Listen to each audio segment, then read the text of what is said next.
عاملين ايه؟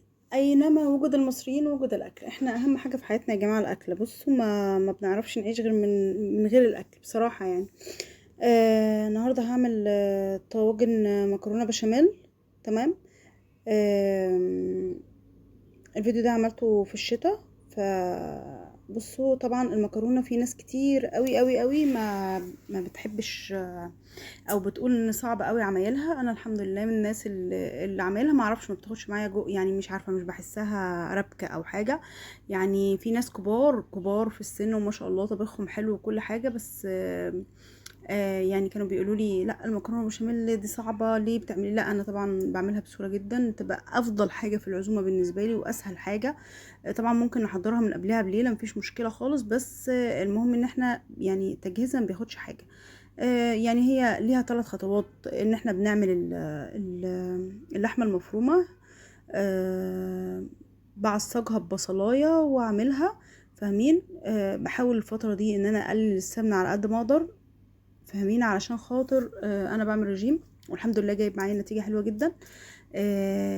وما فيهوش افتكاسات كتير الحمد لله يعني. جايب تأثير ونتيجة، وباكل كل اللي انا عايزاه. بس يعني بتغدى مع ولادي عادي جدا. هنا عصجنا اللحمة عادي، جبت حلتين بقى. حلة هسلق فيها المكرونة، وحلة بصوا يا جماعة خلي المكرونة فيها تكة، يعني يعني المكرونة ما تبقاش مسلوقة قوي، يبقى فيها تكة. وحلة هعمل فيها البشاميل، بس للأسف بقى عقبال بقى ما خلصت شغلي وكده حاجات طبعا تانية ورا الكاميرا. كان البشاميل بتاعي تقل وما خففتوش برضو. الفيديو ده زي ما بقولك كده كان بقاله فترة. فلا دلوقتي طبعا ما بسيبش كده. دلوقتي بحط شوربة على البشاميل، لانه بصراحة بتفرق كتير قوي وبتدي طعم تحفة. وبتخلي البشاميل يعني فاهمين؟ يعني عارفين المكرونه ملزلزه كده، هو بيبقى عامل كده، يعني المكرونه بتبقى ملزلزه. بنحط طبعا في البشاميل الدقيق قد السمنه. انا بستخدم سمنه بقري، انا بحبها، ما بحبش الجاموسي. ما اعرفش يعني، ما بحبش الجاموسي، بحب البقري اكتر. فبستخدم سمنه بقري في كل شغلي. ممكن اضيف شويه زيت لو الحاجه هي مستدعيه، غير كده لا، يعني بستخدم سمنه بقري بس. ما بستخدمش زبدة ابدا، ولا زبدة صناعي ولا زبدة طبيعي، ما اعرفش يعني. حتى لما بجيب زبدة طبيعي بحولها لسمنة، يعني بخليها سمنة. هنا هحط كيسة مكرونة اللي هي 400 جرام دلوقتي حاليا، وهي هتكفي الطواجن. انا ما المكرونة لو انا هعملها صينية يا جماعة ما باخدش اكتر من كده. طبعا على حسب الصينية، بس صينية تكفي 4 افراد، ما باخدش اكتر من كده علشان خاطر تبقى يعني المكرونة رق رفيع. الله اكبر الله اعظم. مش هتكلم كتير بس عشان الاقامة. بس هنا بقلب الدقيق لغاية ما يعني ما فيش، يعني ياخد يندمج كله مع السمنة، مش بحمره ولا حاجة، واحط عليه اللبن.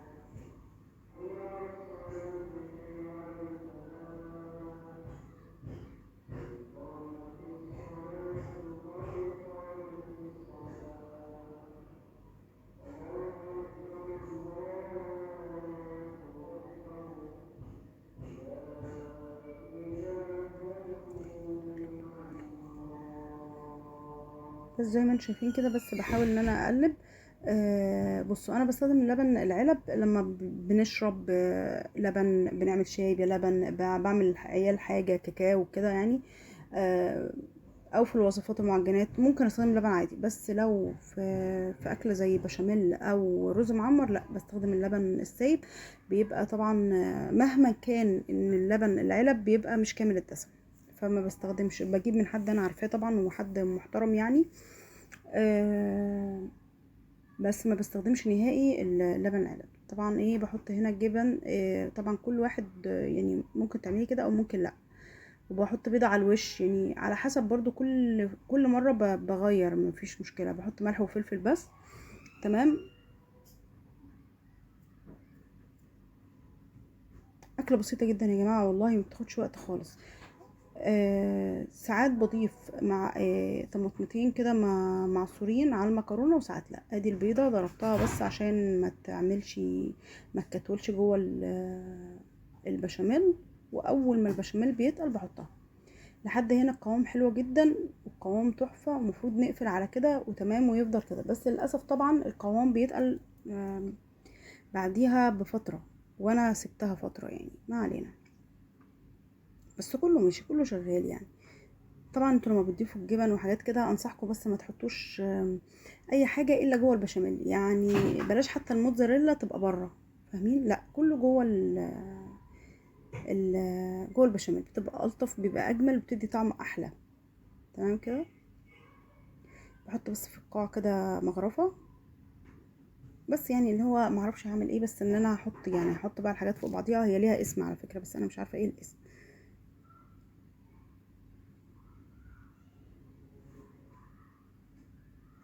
طبعا لو انا بعمل صينية مش هعمل الطريقة دي خالص، لا هعمل البشاميل كله بحطه جوه المكرونة، وعليه زي ما قلت لكم كده طماطمتين بالظبط معصورين. بتفرق على فكرة، عليهم ملح وفلفل لوحدهم كده، وبعدين ابدا بقى ارص الصينية بتاعتي. تمام، ان انا احط الطبقة الاولى برضو مكرونة، والطبقة التانية بشاميل، سوري، لحمة مفرومة، والطبقة التالتة مكرونة، واغطيهم بالبشاميل. تمام. بس هنا عشان انا كنت بعمل طواجن، وانا مش عارفه ليه كنت بعمل طواجن، انا قلما اعمل طواجن لحمه، سوري، مكرونه بشاميل، يعني ليه انا عملت طاجن انا مش عارفه، بس اكيد كان طلب جماهيري يعني. وهنا زاويه التصوير تحفه طبعا.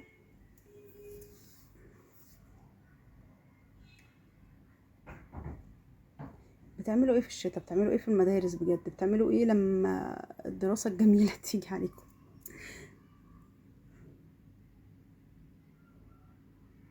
هنا طبعا علشان الكميه هتبقى صغننه في كل طاجن، فمش مشكله قوي ان انا احط البشاميل، لانه كده كده هيسقط كله، هيغطي يعني، هيدي كل مكرونايه.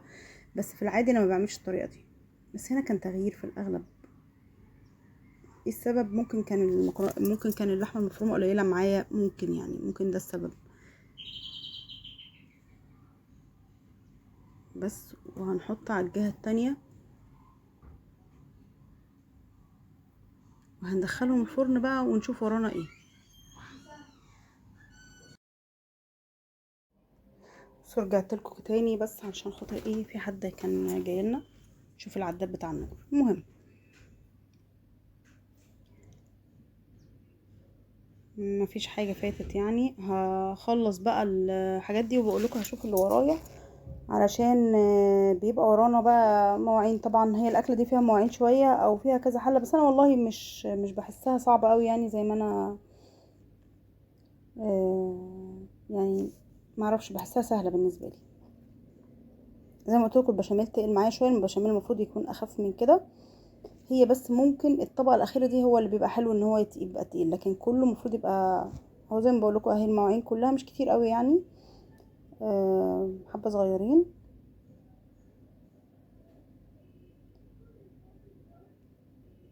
هنغسلها بقى ونروق مطبخنا عقبال ما الاكل يطلع.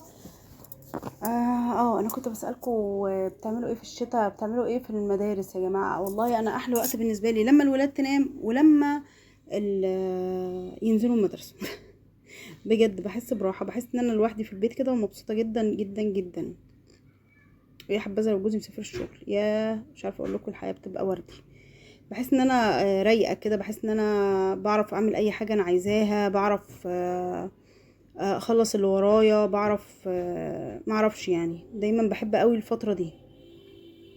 كمان الفترة دي عملت حاجات، مش عملت حاجات جديدة في المطبخ، بس رفعت كل حاجة لفوق يعني. دلوقتي ما بقاش عندي اي حاجة على الرخامة، وده افضل شيء طبعا، ان انا حاولت ان انا ارفع كل حاجة غصب عني. بس العدد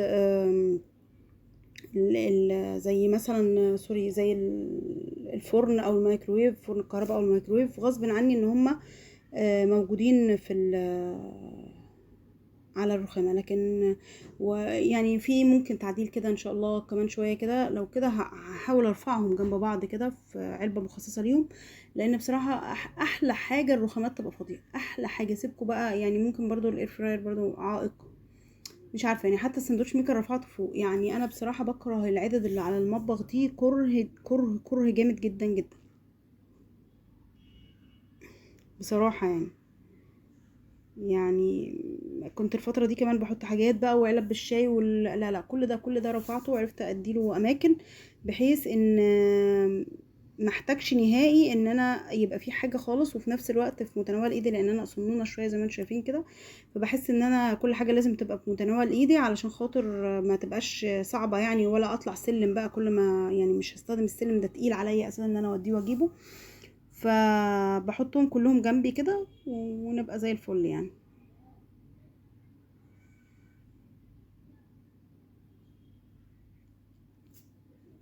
هغسل المواعين كلها وهنضف البوتاجاز بقى وهظبط الدنيا. مين فيكم بقى بيعمل دايت الفترة دي؟ بصوا انا حبيت اعمل الدايت في الصيف، لسه عملته من شهر 5. جايب معايا نتيجة حلوة جدا جدا جدا بجد والله، يعني انا مبسوطة بنفسي. اليوم الفري بقى يوم عكنانة عليا، يعني النهاردة فري، فحاسة ان انا عارفين العشم بقى بيبقى، هي انا بعتبرها تفاصيل والله، يعني انا مش حاسة ان انا عايزة اكل الحاجات دي كلها ولا اي حاجة خالص، بس بقول لا ادوقها في يوم يعني، فاهمين؟ بيبقى يوم مش حلو، معدتي مش حلوه خالص، مش معدتي مش مرتاحه لاي اكله بدخلها لها. ف مش عارفه والله، يعني مش ببقى مستمتعه ابدا ابدا وانا بعمل اليوم الفري ده، رغم المشاعر بقى وان انا مستنياه بفارغ الصبر وحاجات كده، لكن مش ببقى سعيده ابدا وانا بعمله. مش عارفه يعني، ده احساسي حاليا يعني.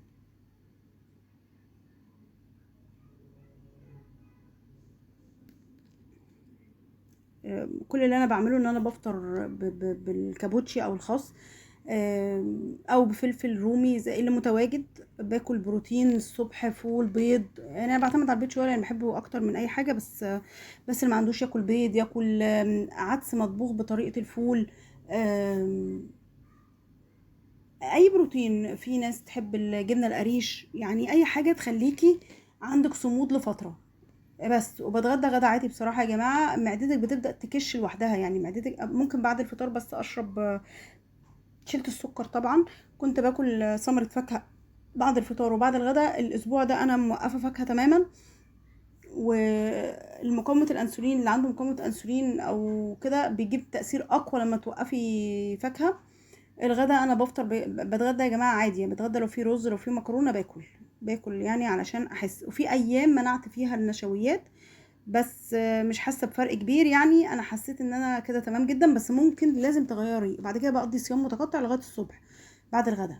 ممكن بشرب كوبايه نسكافيه ربعها لبن بس، عشان خاطر بصراحه النسكافيه بيقفلني تماما، بيقفل معدتي. يعني مش عارفه كل الناس كده ولا لا، بس طبعا من غير اي سكر نهائي. بس تشربي ميه خلال اليوم، طبعا انت هتلاقي نفسك في الاول طبعا محتاجه، تحسي جعانه، فتحسي ان انت محتاجه تشربي ميه عشان تعوضي الجوع ده في الاول، وبعد كده هيبقى سيستم حياه يعني. طبعا شويه رياضه مفيش مشكله. مش هكذب عليكم اقول لكم بروح جيم والكلام ده، لا لا لا، انا مش ما اقدرش يعني، مش بتاعه الكلام ده، ولا بتبع رياضه، وهو ده يمكن اللي مخليني في حتت في جسمي انا محتاجه انها تتظبط اكتر. بس يعني انما الباقي الحمد لله يا رب، الحمد لله نزلت نزول انا ذاتي متفاجئه منه، انا الحمد لله يا رب راضيه جدا. التثبيت بقى هو اللي هيبقى مشكله بالنسبه لي، انا لا مشيت مع دكتور ولا اي حاجه من الكلام ده يا جماعه. يعني انا ليا واحده صاحبتي بتقول لي انا لما بسيب الدكتور بسيب الدايت. قلت لها ايه علاقه الدكتور بالدايت؟ هي حاجه نفسيه، هي بتبقى حاجه نفسيه في الاغلب يا جماعه. فهي تسيب الدكتور تسيب الدايت، كل ما تسيب الدكتور تسيب الدايت، فبتتخن وتخس تتخن وتخس. فطبعا ده على فكره يعني اللي دمرني في اول، يعني انا كنت دايما بعد الولاده اتخن ب10 كيلو بس، يعني مش ازيد من كده، انما اللي دمرني وخلاهم مثلا 20 تقريبا 20 كيلو، ان انا كنت بتبع انظمه رجيم قاسيه جدا جدا جدا جدا، بشيل كل النشويات من حياتي بقى، ما بفطرش، بتغدى بس صدر فراخ، حاجات عبيطه كده يعني، انا مش عارفه كنت بعملها ازاي. دمرتني وبعد كده طبعا بيبقى عندك نهم شديد على الحلويات والاكل من بره وكده، فبتبدا تتراكم الدهون في اماكن بيبقى صعب ازالتها بقى، بجد فيها صعوبه وانا بعاني منها يعني. بس الحمد لله كنت فين يعني، الحمد لله يا رب، انا فرحانه جدا بنفسي.